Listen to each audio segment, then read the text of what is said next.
Hey, everybody, welcome to the Thursday edition of the Crawford Chronicles. I'm one of your hosts, Homer Chris, and I've got my guy, Sweet Pea Bones, aka Browse. PK's out somewhere saving cats from trees, going out there doing God's work. So we will be without him tonight, but I want to give a big shout out to him for holding down the fortress on Sunday by himself. So Yes, thank you, sir. PK. But yeah, man. I mean, so before we get into this podcast, this episode that I've been looking forward to get to, I feel like I haven't been on in like 9 years. But yeah, before we get into that, Browse, how's your week going, man? Good, good. Yeah, I'm glad to be back too, man. It was nice to get a little vacay time with the family, go down to Port A and got to go to Corpus Christi, catch a Hooks game, which was really cool. That was the first time I'd been to Whataburger Field. So, yeah, I really appreciate it that you guys were able to hold it down, especially PK rolling solo on Sunday. So I could actually make it to the game. That was a whole lot of fun. And that's been about it, man. I've just been trying to catch up ever since. How's your week going? And I can tell you what, man.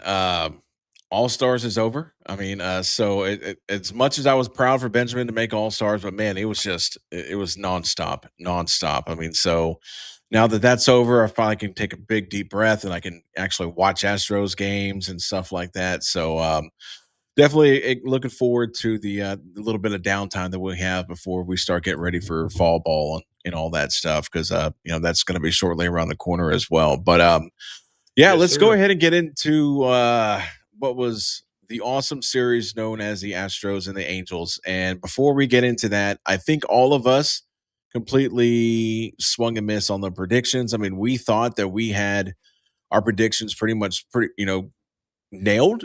Since you had your top three pitchers going in, you had Arrighetti, you had Kaiwei Tang, and then you had Peter Lambert pitch again yesterday.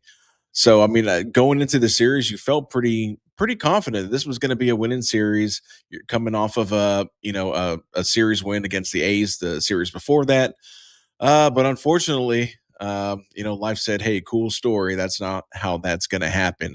So we get into, I believe that was Monday's game. The one game that they did win, they won that game 5-4. I try to prepare myself now. I got notes. Walker got you couple of ribbies. He was 2 for 4. Cam Smith was 2 for 5 with a ribby. Lamonte Wade, the newest Astro, got you an RBI. Spencer Arrighetti went 6 innings, gave up 3 earned runs, 7 strikeouts. Hader ends up getting the win.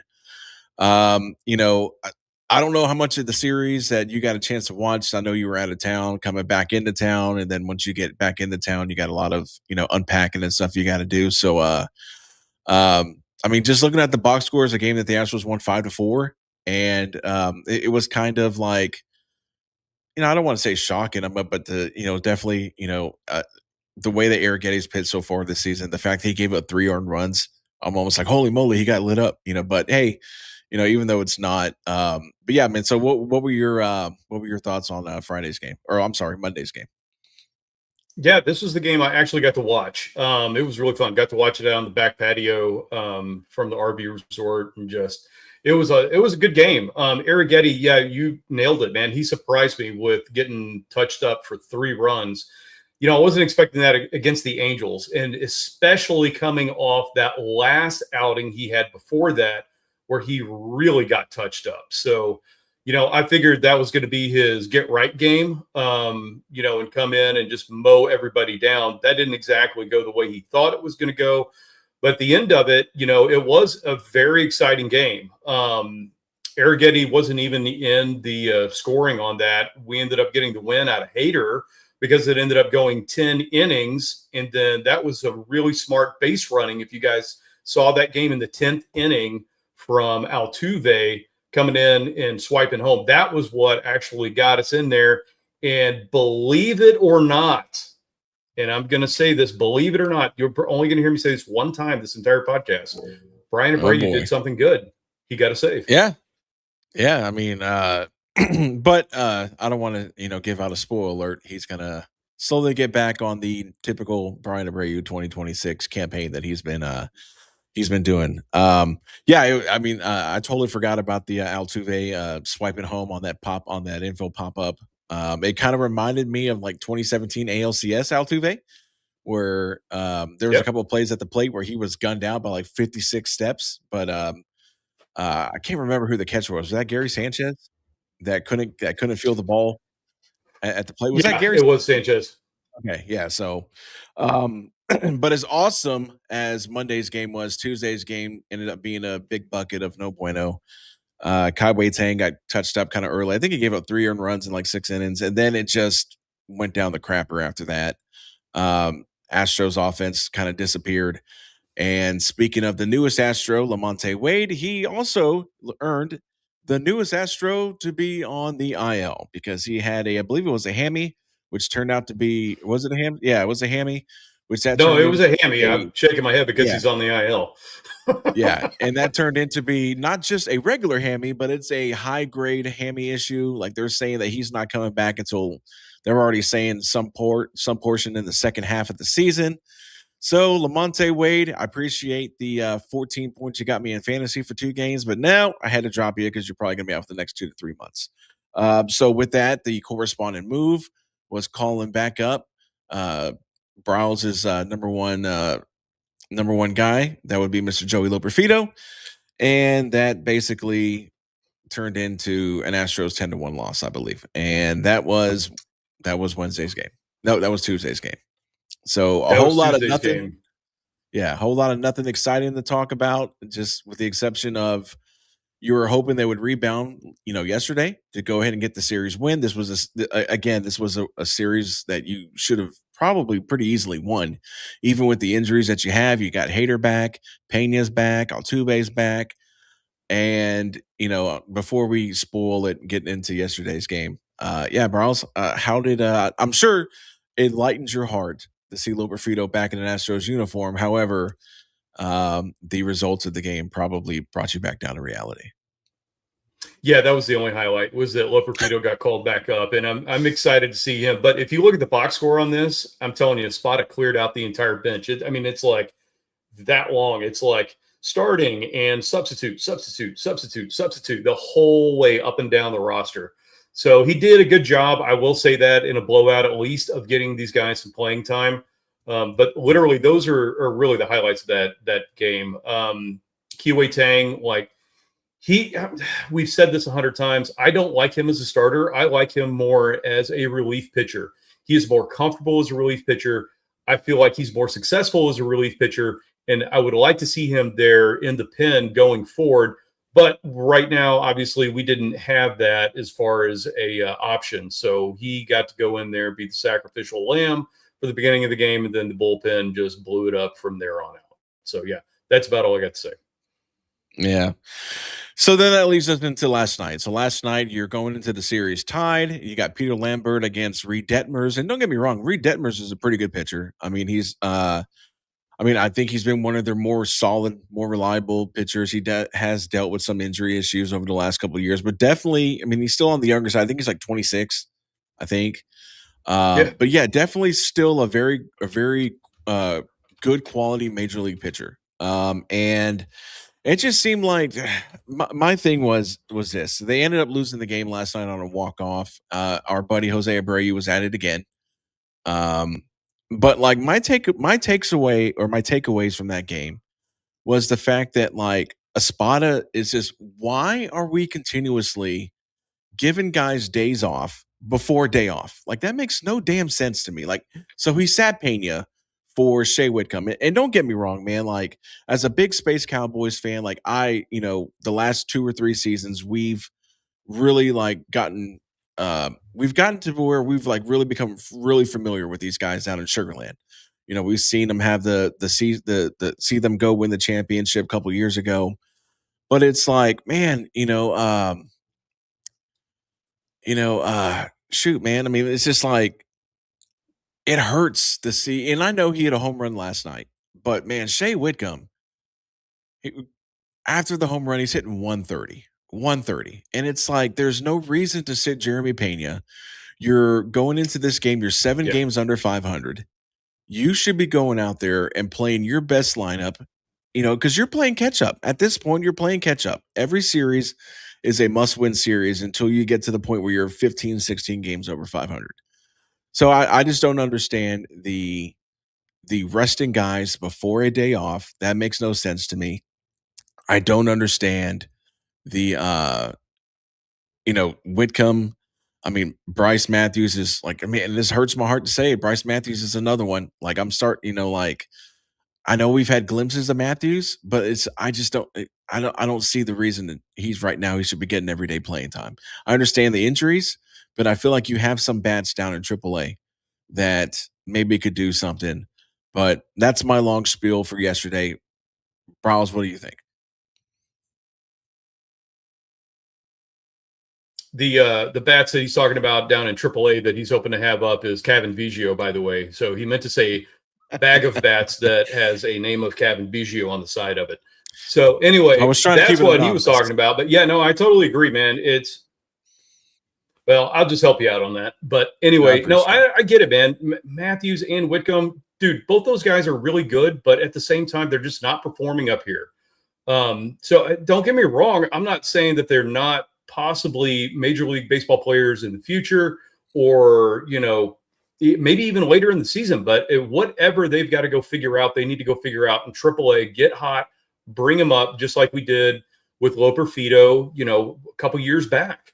I mean, that was great. It's though that is one of the things that I think that the front office has been good about is they will try to catch lightning in a bottle, i.e., Zach Cole last year at the end of the season, and then Loper Fido before that. So it's, if these guys are struggling up here in the bigs, send it back down to AAA, let them get it worked out, and then bring them back up when the time is right. Because trust me, the way that things have been going, they're going to get an opportunity with some of these DL issues IL issues that we've had.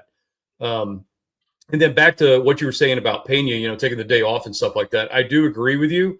The only thing is that with him coming off the IL recently, I don't know. Who knows? Maybe he did need an extra day off. That is the only thing I'm going to say. If this was super healthy Pena that, looked like he was on fire from the beginning of the season, I'm not going to question it. But at the same time, I agree with you. It's so frustrating, especially when like, hey, we really need to win the series today. Oh, Yordan, don't worry about it. Go take the end of the bench. You'll be fine. No, that's not cool, man. We've got to win games, just like you said. We have got to win games. We're playing from behind, and we have the potential to win the West, and they need to actually take it that way right now, not 2 months from now when we're getting close to the end of the season. Do it right now. Yeah, I mean, the way I see it is that if Pena needs a day off after what playing 2-3 games in a row, then you shouldn't have activated him. Then he's not 100%. I don't know. A lot of people would disagree. I don't understand why it, but you know what? I'm done. I'm done with the Angel series. The Astros lose the Angel series 2-1. Again, another winnable series. A series that you needed to win Easily. because now that you're 8 games under 500, I think you're 5.5 back from the Mariners right now. I mean, the only thing that's kind of like teasing everybody is the fact that they're 3.5 back in the wild card, and that's not because they're playing great baseball. It's because the AL's a kind of a dumpster fire right now. You've got about four really solid teams, and I mean, it's basically like the AFC South used to be, about 4 or 5 years ago. But yeah, let's move on. So we talk about Shay Whitcomb. This is our awesome segue to the Shay Whitcomb news. So he is rewarded after hitting a home run by getting sent down to Sugarland. So before so you have Whitcomb getting sent down. That's on the heels of last night. It was announced that the Astros, I mean, they called it a trade. They traded this guy for basically cash. So the Astros acquire infielder, minor league infielder, Raynel Delgado from the Tampa Bay Rays. Now, there's going to be some of the people that are going to be like, I have no idea who this guy is. Well, I could tell you this: for the trying to think, yeah, for the Durham Bulls, which is the Rays AAA They're club, Bulls. he hit, yeah, he hit 250. He's a switch hitting infielder. He hit 250. But his main attribute is his speed, and he can play multiple positions. I think he's got 24 stolen bases already. I don't think it's going to be him that gets called up because they basically have already announced that he's going to get sent down or he's going to get signed or assigned to AAA Sugarland. So that leaves a couple of people they could call up. I mean, you're sending down a guy that you had playing the infield Could this be time? So, could this be the Kevin Biggio call up that we've been kind of campaigning for? I'm just trying to think of what other infielder. There's only one potential infielder I could possibly see that they could potentially like come out of left field and call him up. I mean, but he's only had about I got to pull up the stats real quick.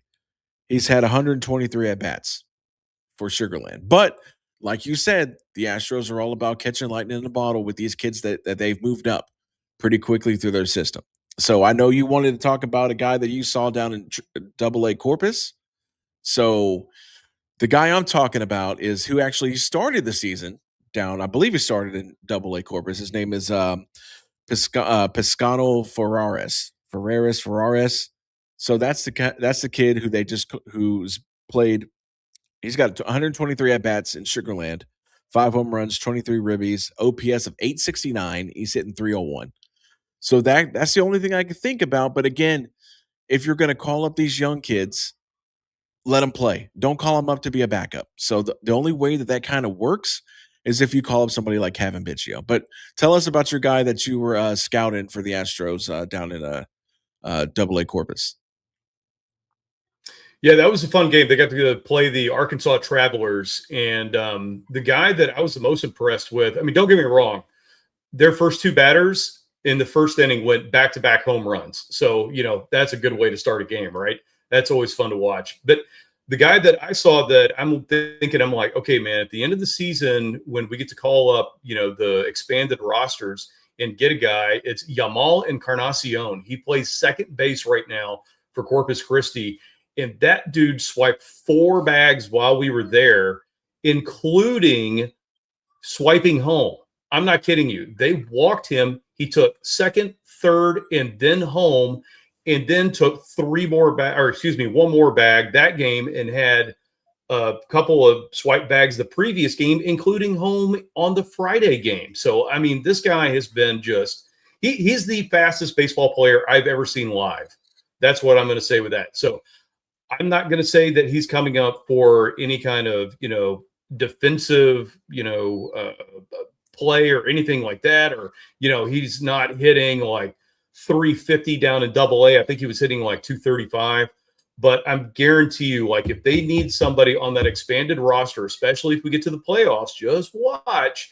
If they want that one guy that can guarantee you a swipe bag, this is the guy to watch. Yamal Encarnacion, number 1 second baseman for the Corpus Christi Hooks. There you go. Yeah, I mean, when we went last year. I'm not gonna lie, man. I had a pretty good time down at Whataburger Field. It was a pretty nice ballpark. It's got the nice scenery of the what is that 35 that goes the big overpass. Is that what that is? Yeah. I think so. Yeah. So, but yeah, man. I mean, there is some guys that are some pretty interesting youngsters that are down in the minors. And again, I mean, like I said, you never know what you got, right? I mean, look at Jeremy Pena. Jeremy Pena was a guy that was never broke the top 100. Far as prospects, we call him up. He fills in great, ends up being the World Series MVP in his rookie season. So, I mean, again, you're just looking to catch lightning in a bottle. That's all you're trying to do. But yeah, so we covered the Shay Whitcomb stuff. We talked about the minor leaguer the new minor leaguer now that we should have on the Space Cowboys roster. So let's talk about let's venture off into earlier in the week. I believe it was yesterday or the day before. I don't know who talked to Dana Brown. Maybe it was during one of the broadcasts. I don't know. But they brought up the whole, because everybody's been talking about, the slow start that the Astros got. Are they going to be sellers? Are they going to be buyers at the deadline? So there's all this talk about, hey, this is the time now to, make the trade for Yordan, or this is the time right now to make the trade for Jeremy Pena. And Dana Brown came out and said, that's a cool story. We've had 0 talks about Yordan. And I'm assuming he also said the same about Jeremy Pena. I just saw the comment he made about Yordan. And I want to kind of get your feedback on that before I kind of give my feedback, because I'm kind of 50-50. That's kind of where I'm at on this. So go ahead and tell me what you think on the comments of Dana Brown on Yordan and Pena not going anywhere.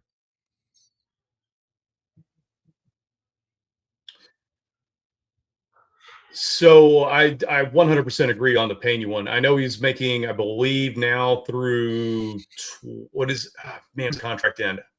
I know he's got at Okay, so least 3 years left, right? no, no, Pena's a free agent after next season. Yordan's got 2 more seasons after this season on his Right. contract. So Pena is a free Okay. agent after next season. Gotcha. Yordan is your triple crown leader right now. He's not going anywhere. You can forget about trying to be competitive if you don't have him in the middle of the lineup. Right? Well, I say the middle of the lineup. He's batting number 2 as of right now. So you've got to keep him. I don't see any way around that. Now, Pena hasn't exactly been knocking down. I mean, don't get me wrong. I don't have a piece behind Pena that I'm like, okay, Pena's expendable because he's going to be expensive. He's a Boris client. Yeah, thank you very much, Hunter Brown, for taking care of that. And then, what are you going to do? But because he's going to command 30 plus million, I'm sure, a year. But at the same time, I don't know if he's worth that. This is not like the kind of whole Bregman situation, in my opinion. I don't see Pena being that guy. I mean, don't get me wrong. Correa is going to come back at some point. He is still under contract and he is still very injury prone and he still can play shortstop. So if anybody's going to move, I say Pena is the guy you move. You keep Yordan and then go from there. But what you asked me was, what do I think about Dana's comments? For this season, I like it because we need both of them. Pena's been swiping bags. He's been a little inconsistent at the plate. Don't get me wrong. His defense has been pretty strong for the most part. I know he's had a couple of errors here as of late. But other than that, I think you've got to keep him at least through the end of the season until you have an answer to replace him with. Now, as far as replacing Yordan, I don't think there's an answer for that. He is this, era's Big Poppy. He's the guy that anytime he comes up to the plate, the pitcher is going to be scared on what he's going to throw. And as a fan, you're probably expecting him to hit a home run. That's all there is to it. Yeah, so here's where I stand on this is I see this Astros team and I see this as a team that if this was any other regular American League season, they would be about 8 games out of the wild card and probably close to 8 games out of division. So they would pretty much, in my opinion, be done. There's nothing that I've seen so far from this Astros team that tells me that they have it in them, heart wise, attitude wise, talent wise, to where they could go on this run where they're going to, take the American League by storm. They're not going to be that dangerous team that comes out. I don't see them being that dangerous team that comes out of the wild card. I really don't. I think what's going to happen is, unfortunately, is that because the AL is so crappy, is that they're going to be 3 to 4 games out of the wild card come the trade deadline, and they're going to try to be buyers. Well, the problem is, what are you going to buy when your best assets are down in single A that you cannot afford to trade? So here's what I say. I say Yordan is 100% off limits unless you get an offer that completely blows your mind. Now, again, am not on the trade Yordan bandwagon. But the package that it would take for Yordan would have to at least start, and I'm talking start, with a Juan Soto-esque trade that the Nationals got from the Padres. But I think the Astros are going to ask so much, no one's going to have enough to get him, and that's fine. I'm cool with keeping Yordan because Jordan's one of those once in a 25 years kind of guy, right? You said it perfectly. The guy I do think you absolutely kick the tires on is Jeremy Pena because he's played well enough. He plays at a very high demanding position, which is shortstop. You know for a fact he is not going to resign because, like you said, he is a Boris client. Again, shout out to Hunter Brown. Um, I think you absolutely kick the tires. I just don't see this being a real contending Astros team, not with the series that we just saw against Anaheim. Or, yeah, they're still Anaheim of Los Angeles, across the street from Disney, whatever they're called. I think good teams Right. beat bad teams. I mean, they beat bad teams. I mean, you can have a bad game or a bad series, but how many times have we seen this Astros team consistently lose against bad teams? We see it a lot.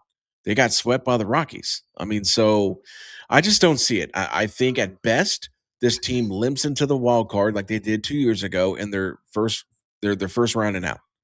I just don't see it. I mean, so I say take advantage of the trade deadline. Guys are going to want to get stuff done because you're going to probably have the lockout coming, next season. Make those deals. You could. I would shop Yonder Diaz too. He'd be the next one that'd be gone. But Oh, 100%. That's another conversation for another day. But I say absolutely, unless somebody's ready to give up their entire farm system worth the top 100 prospects for Yordan, maybe like the Dodgers or the Braves have a really good farm system, then I would say no, keep Yordan. And then you look at sometime next season. If the Astros continue to slide, then you make that deal. But I'd absolutely kick the tires on trying to deal Jeremy Pena at this trade deadline. Before because if you try to trade him next year, the value goes down because it's basically a rental at that point. So yeah, I mean it's good, interesting conversation. I don't want to get too balls deep into trade deadline talks. We're almost a month out, a month and a couple weeks, and then we'll have the trade deadline. So let's get into the upcoming Royals series. Before we give the probables, let's take a look at how awesome our predictions are. Our predictions are about as hot garbage as they could possibly be. So here we go. This is tough to read. So I'm still currently in first place with an 8-11 record. Browns is holding down second at 6-13, and PK is dominating last place at 4-15. Like I said, I'm not even. I can't even gloat. It looks like the I AL mean, West. yes, like I'm on a 4 or 5 prediction losing streak. Like it's hard for me to brag when I'm in first place, but I'm 3 games under 500. So, Riles, give us the probables for the Royals series. All right, on the road again, guys, for this weekend series against the Royals. We are going to start off Friday with I-45, Mr. Imai, 3-3 with a 5.24 ERA against Luinder Avila, 1-2 with a 4.02 ERA. I believe they called him up about a month ago out of their minor league system. Saturday, we've got struggling Mr. Burrows, 3-8 with 5.77 ERA, going up against Noah Cameron, 3-4 with a 3.84. And then Sunday, Arrighetti with a sparkling 7-1 record and 2.21 ERA, despite the 3 earned runs in his last outing, against Stephen Kolek, 3-1 with a 3.14. So we've got some pretty decent pitchers. Chris, I'm going to let you go first, buddy. What do you got for this series? Well, I can tell you this. PK texted us earlier and he said he's going to go. He's got the Royals taking the series 2-1. Man, I don't know. I mean, because it's like every time I think they're going to do something, they do the opposite, which again explains why I've lost the last 5 predictions in a row. I don't see them winning the Burrows game. I haven't. And he'll probably, pitch immaculate because I'm picking them to lose that game. I'm hoping Imai can continue, but I mean the offense has been it's just been tough to watch these last few games. I don't even know, man. And then you've got Arrighetti. I'm hoping Arrighetti's the bounce back game. You know what? I don't care. I'm going to go 2-1 Astros just because I feel like he's had a good 4 starts in a row. I think he's slowly starting to settle in to America and all that stuff.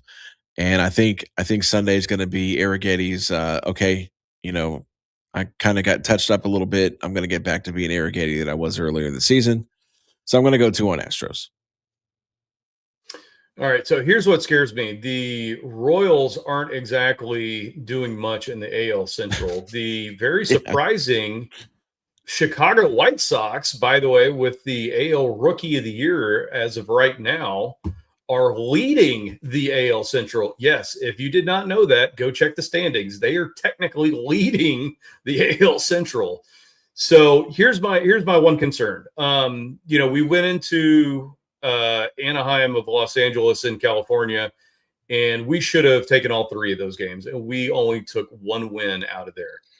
We do have good pitching coming up. I agree with you, Chris. Imai, I think he's been pitching very well. I think he's gotten acclimated to pitching in the United States, gotten kind of used to his teammates, all that kind of stuff. So I think he's more comfortable. I do think we do win that game, especially with the inexperience of Avila. But also, you brought up a very good point. Our bats have got to wake up. And I know we've got guys that have come off of the IL. I know we've had kind of guys shuffling in and out of AAA and all that other kind of stuff. But at the same time, this is a get-right stadium for us as well. This is a big stadium to play in. Kauffman, you can get some hits. You can sneak away with some hits that you normally wouldn't. So I do think that we're going to end up winning at least 2 out of these 3 games.